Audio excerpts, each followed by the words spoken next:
करवा चौथ व्रत कथा। बहुत समय पहले की बात है कि एक साहूकार के 7 बेटे थे और उनकी एक बेटी थी जिसका नाम करवा था। सातों भाई अपनी बहन से बहुत प्यार करते थे। वे पहले उसे खाना खिलाते और फिर खुद खाते। एक बार उनकी बहन ससुराल से मायके आई हुई थी।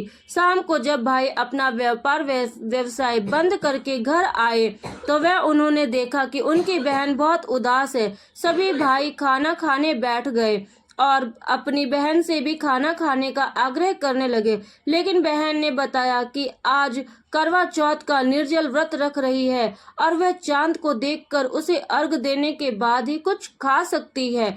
क्योंकि चांद अभी तक नहीं निकला है, इसलिए वह भूख प्यास से बेचैन है। सबसे छोटे भाई अपनी बहन की हालत देख नहीं पाता और वह दूर पीपल के पेड़ पर एक दीपक जलाकर छलनी के नीचे रख देता है और दूर से देखने पर ऐसा लगता है जैसे चतुर्थी का चांद निकल रहा है। इसके बाद भाई अपनी बहन से कहता है कि चांद निकल आया है, तुम उसे अर्घ देने के बाद खाना खा सकती हो।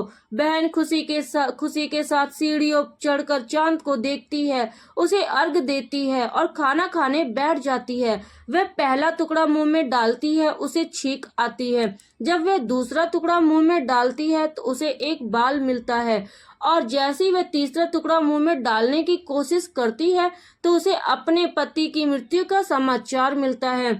वह परेशान हो जाती है। उसकी भाभी उसे सच सच बताती है कि उसके साथ ऐसा क्यों हुआ। करवा चौथ का व्रत गलत तरीके से टूटने के कारण देवता उससे नाराज हो गए हैं और उन्होंने ऐसा किया है। सच जानने के बाद करवा निश्चय करती है कि वह अपने पति का अंतिम संस्कार नहीं होने देगी और अपने सतीत्व से उसे जीवित करेगी। वह पूरे 1 साल तक अपने पति के शव के पास बैठी रहती है। वह उसकी देखभाल करती है, उसके ऊपर उगने वाली सुई जैसी घास को वह इकट्ठा करती रहती है। एक बार फिर करवा चौथ का दिन आया। उसकी सभी भाभियां करवा चौथ का व्रत रखती हैं। जब भाभियां उसका आशीर्वाद लेने आती है तो वह प्रत्येक भाभी से यम की सुई ले लो और पिया की सुई दे दो, मुझे भी अपने जैसी सुहागिन बना दो का आग्रह करती है। लेकिन हर बार भाभी उसे अगली भाभी से आग्रह कहकर चली जाती है। इस प्रकार जब छठी भाभी आती है तो करवा उससे भी यही बात दोहराती है। ये भाभी उससे कहती है क्योंकि सबसे छोटे भाई के कारण उसका व्रत खंडित हुआ था, इसलिए केवल उसकी पत्नी में ही तुम्हारे पति को जीवित करने की शक्ति है। इसलिए जब वह आए तो तुम उसे पकड़ लेना और जब तक नहीं छोड़ना जब तक वह तुम्हारे पति को जीवित न कर दे। यह कहकर वह चली जाती है। अंत में सबसे छोटी भाभी आती है।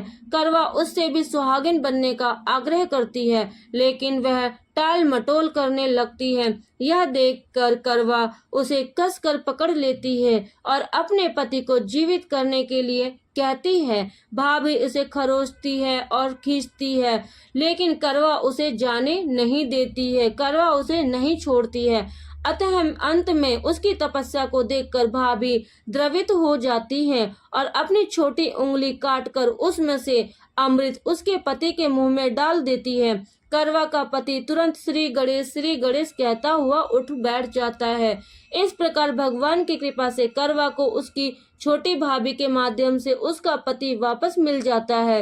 हे श्री गणेश माता गौरी, जिस प्रकार करवा को आपसे सुहागन होने का वरदान मिला, वैसे ही सभी सुहागन स्त्रियों को मिले। जय करवा माता की, बोलो करवा माता की जय।